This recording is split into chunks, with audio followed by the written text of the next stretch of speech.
Я дал слово, что буду покупать топовые бренды для обзоров, и я продолжаю это делать. И эти часики с возможностью отвечать на звонки и говорить прямо по ним, многозадачностью, беспредельно ярким AMOLED-экраном, собственной памятью, отличной оценкой сна, в том числе дневного, и возможностью оценивать стресс, как и отслеживать плавание, которые можно купить по цене китайского ширпотребного хлама, один из таких экземпляров. Я люблю, чтобы было дешево и круто, а вы? Tube558, всем привет, вы на канале Польза.нет, здесь ценят ваше время и у меня только быстрые обзоры без мата и ужимок. Подписывайтесь с лайком, здесь можно раз в месяц выиграть один из 5 фитнес-браслетов Mi Band 5 и еще много всего. Все условия всегда в описании. А сегодня я расскажу вам об умных часах Honor Magic Watch 2. Как много в них недостатков и в какую цену они мне обошлись, я как всегда расскажу вам в конце. И это всегда самое интересное. Итак, начнем. 20 причин купить эти чудные часики. Первое. Пакинг и подача такая, что просто закачаешься. Очень приятно получить такое для себя любимого или близкому человеку. Лучшей упаковки, наверное, пока не придумали. Все стильно, аккуратно и просто. Тем более в эту цену. Второе. Материалы. Нержавеющая сталь 316L, керамика внутренней части и пластик. Стекло лицевой поверхности. Но очень круто по ощущениям. Прямо топовый топ. На материалы Huawei не скупиться. И да, я часто буду называть концерн Honor Huawei от того, что это те же тапки, только в профиль. Кстати, стекло это, наверное, единственное, что отличает Honor Magic Watch 2 от Huawei Watch GT 2. Третье. Сборная магнитная зарядка. Безумно удобно. Такая вот мини-подложка вместо мрачного и печального кабеля. Простое пластиковое блюдце с входом под Type-C. Кабель можно использовать любой, что крайне удобно. А максимально примечательно, что на заряднике написано Huawei. Даже Apple Watch не могут похвастаться адекватным кредлом без хвостика. Удобнее возить просто подложку, чем подложку с кабелем, правильно? Четвертое. Защита от влаги 5 атмосфер. И это в свою очередь очень круто не в плоскости наличия отслеживания плавания в бассейне и открытой воде, а то, что пятое. Можно отвечать на звонки с часов и говорить по ним. Притом даже в душе. Микрофон и динамик влаги не боится. И когда я делал обзор на Huawei Watch GT 2, я удивлялся, кто может разговаривать таким образом. Потом заметил, что моя супруга часто отвечает со своих Apple Watch 5, если у нее нет под рукой телефона. Возможно, со мной становится что-то не так, но на данном этапе моего жизненного развития ответственно заявляю, отвечать часов иногда крайне удобно. Шестое. Есть курсы бега. Простые, адаптивные, и такое есть не во всяких часах, тем более бесплатно, а от Honor получить такое вдвойне приятно. Они плохого не посоветуют. Седьмое. Выбор размеров и цветов. Есть часики по 46 мм диаметром, есть по 42 мм. Плюс 4 цвета. Это, конечно, сейчас норма для топовых брендов, но от этого причиной купить быть не перестает. Выбор всегда хорошо. К сожалению, динамик есть только в часах на 46 мм диаметром. Восьмое. Допиленное ПО и просто туча клевых watchface'ов. Полгода назад было все по-другому, но полгода прошли, и выбирать можно просто до потери пульса, что вы хотите установить на свои часики, в том числе и на Always On Display. ПО официально допилили. Девятое. Лучшее отслеживание сна на рынке. Понятно, что, по моему мнению, и возможно я и не прав, но из всех часов и браслетов у Huawei самая адекватная аналитика сна без глюков, в том числе и дневного. Десятое. Быстросъемный ремешок. Этим никого не удивишь, но наличие это хорошо. Притом комплектный, по мне, прямо на высоте. И с миланской петлей эти часики будут выглядеть, прямо скажем, шикарными. На 3 своих стоимости как минимум. 11. Свободная внутренняя память на 2 гигабайта. Понятно, что указано, что свободно 4, по факту вы имеете в распоряжении только 2. Из программы на телефоне вы сможете свободно на эти 2 выгрузить любимую музыку. И воспроизводить музыку можно через комплектный динамик. Он здесь очень громкий, но, наверное, ближе к печальному, хотя многим нравится. И при разговорах по мне отрабатывает отлично. 12. Можно подключить беспроводные наушники и пользоваться этими часиками как плеером. Просто топорно, но безумно удобно. 13. Часики оснащены чипсетом Kirin A1, и это в идеале на минималках позволяет часикам работать без подзарядки до 14 суток. При отслеживании трека 30 часов. По факту дольше недели при постоянном отслеживании пульса, стресса и уведомлениях, плюс пробежках по полчаса, вы их не относите. И по мне этого достаточно, потому что это вам не Apple Watch с сутками автономности. 14. Сообщения приходят от всего. Единственное ограничение это 250 символов. С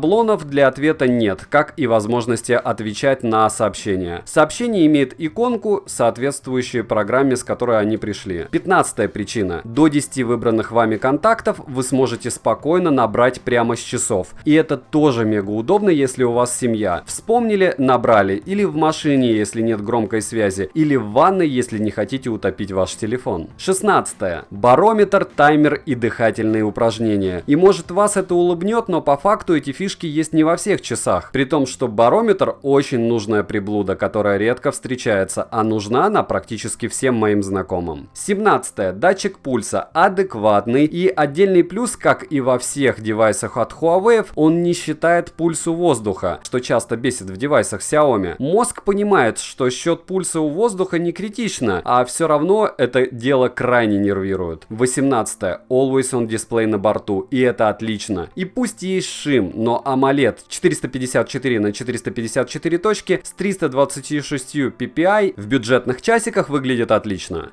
19-е. Две системы навигации, а проще GPS-часики ловят практически молниеносно. В этот момент владельцы Amazfit GTR с их позорным обновлением слегка вздохнули. На данный момент у некоторых моделей Amazfit есть просто безумные проблемы с поиском спутников. С чем это связано, я не знаю, но подтверждаю. На момент издания ролика такие проблемы были у GTR. 20-е. Bluetooth версии 5.1. И полгода назад это меня улыбало, но сейчас все больше и больше девайсов имеют такой Bluetooth. И последним идет данный пункт от того, что сейчас я назову вам цену, за которую купил я эти часы. Они обошлись мне в 2 раза дешевле, чем Huawei Watch GT 2, даже еще дешевле, чем в 2 раза. По ссылке в описании к видео я купил часики за 6900 рублей, учитывая кэшбэки. Чуть меньше $97. А Huawei Watch GT 2 полгода назад, которые точно такие же по функционалу, за 15600 рублей в магазине в Санкт-Петербурге. И цена для меня ого-го как решает, как и для большинства. Недостатки. Часики ловят фризы при пролистывании. Железо не вывозит такой крутой анимации. Иногда они вообще не фризят, иногда тормоза крайне заметны. Нет возможности вставлять eSIM или физическую симку. Нет NFC. Они не считают грибки в онлайне при плавании. Дополнительные программы не установить. Нет галереи и возможности посещения интернета. Нет возможности отвечать на сообщения даже голосом. Нет календаря и нельзя смотреть ролики. Возможности подключить нагрудный датчик нет, и большое количество информации, в том числе аналитику сна, возможно посмотреть только на телефоне, что безумно бесит. Резюмирую, если бы я знал, что мне придет, я бы заказал эти часики раньше. Реально топовый продукт за свои деньги. GT2e стоят дороже, функций у них меньше. Они недавно были у меня на обзоре. Следующий обзор на лучшие наушники-вкладыши от Xiaomi, о которых вы, скорее всего, вообще ничего не слышали. Участвуйте в розыгрыше Mi Band'ов и ушек Anker Air 2, которые сейчас есть на канале. Ставьте лайк за труды и пишите, что еще купить для обзора. Девайсу да или нет, польза нет даст ответ. Добра и удачи вам, дорогие друзья.